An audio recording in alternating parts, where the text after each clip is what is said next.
I was I was wondering how much making films in England has changed or has influenced your way of filmmaking, and the other is to follow up on my colleague from London, the voice who's telling the story. I'd be curious to know, who is it, not just the actor, but who is telling us this story? Is this some greater entity, or is it your alter ego? Who is doing that? Okay, well, excuse me, I have a cold. The first answer is that I'm not influenced by doing films in London. I like it, it's pleasurable, but the films that I make in London, I could make in New York. They would just be more expensive to make in New York. But it's a pleasure to work in London because the summers are cool, the skies are gray, good for photography. And, you know, they have a wonderful crews and wonderful actors. So I like making films there, but it doesn't influence me. If I couldn't make them there, I could make them in New York very easily, but just for more money. As far as the voice goes, you know, many of my films, I noticed this true also of Billy Wilder, a director whose work I liked a lot. Many of my films have a novel quality to them, a bookish quality to them. And probably if I wasn't making films, I would be writing books. And I always think in terms of the guy in the book who's telling the story.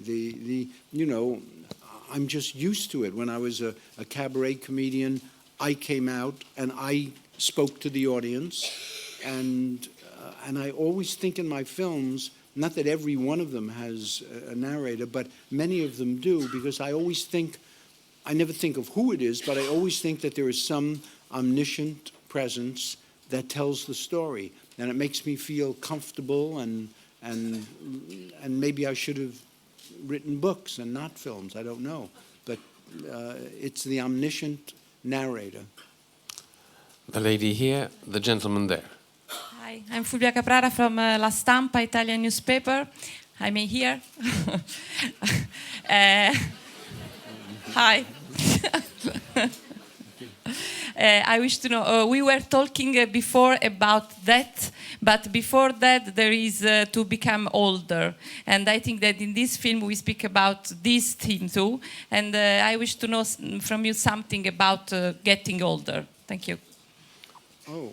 Who's getting old here? Older. Well, first I'll say what I have to say, and then I'd like some other comments by the guys up here. I find it a lousy deal. There is no advantage in getting older. You know, I'm 74 now. You don't get smarter, you don't get wiser, you don't get more mellow, you don't get more kindly. Nothing good happens. Your back hurts more, you get more indigestion, your eyesight isn't as good, you need a hearing aid. It's a bad business getting old. And I would advise you not to do it if you can avoid it. I see it doesn't have a romantic quality, you know, elderly characters in movies like Gramps, you know, or Pop, the backstage doorman or something, and they're wise. It's better to be younger and get the girl in the movie, you know. Now, how do you feel about any of this? You don't have to face this for, you know, at least 2 years. Well, in the part I'm playing, it's and I'm get married to Anthony Hopkins, who is obsessed with his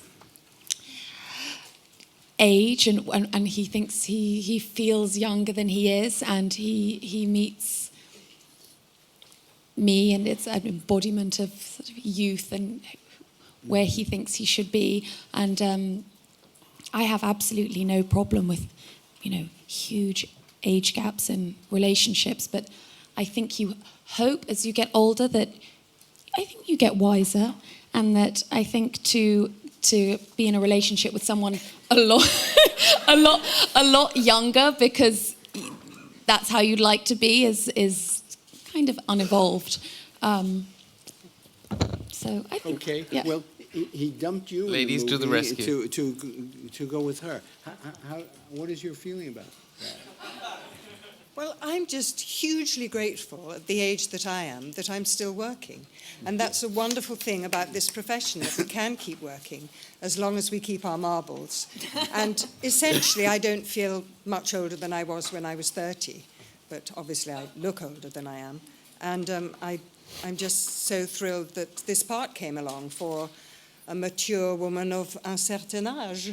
Thank you, Woody. Well, Gemma's, the reason that Tony Hopkins dumps her in the movie is not so much that she's older. It's that she won't stop bothering him about his own age. So she's pestering him. She's telling him, you're not a young man anymore. You're not 21. Don't do those exercises. You're not young. And nobody wants to hear that. I mean, he wants to hear, something more comforting than that. So if you're living with a woman and she's constantly telling you, face reality, face the truth, you're older, then he panics and dumps her. But it's not simply a question of, I want a young person. It's a question of, that he doesn't want to keep hearing the awful truth, that in fact that he is not young and that things are starting to go wrong for him, and that, he's got to face up to his finite mortality sooner or later. Miss am I Watts? right? Mm-hmm. I'm asking you. Well, no, I thought your answer was really honest and real and kind of what we all feel and fear, but and probably not brave enough to say. But I feel the same as I always did. But you do have these really lousy reminders, like backaches and eyesight and glimpses in mirrors and shop windows and things that just remind you that you're not as young as you were. But I feel pretty good now. But get back to me in 10 years. And you never think about this, right? Obviously not. You know what? It's a great thing about people like Woody getting older and working with Woody is that you're allowed to, by presents, the presents like a wrap party present become much more finite and easier to come up with. Like with Woody with this movie, I got him a walker, a beautiful walker with 2 little tennis balls, and he was grateful for it.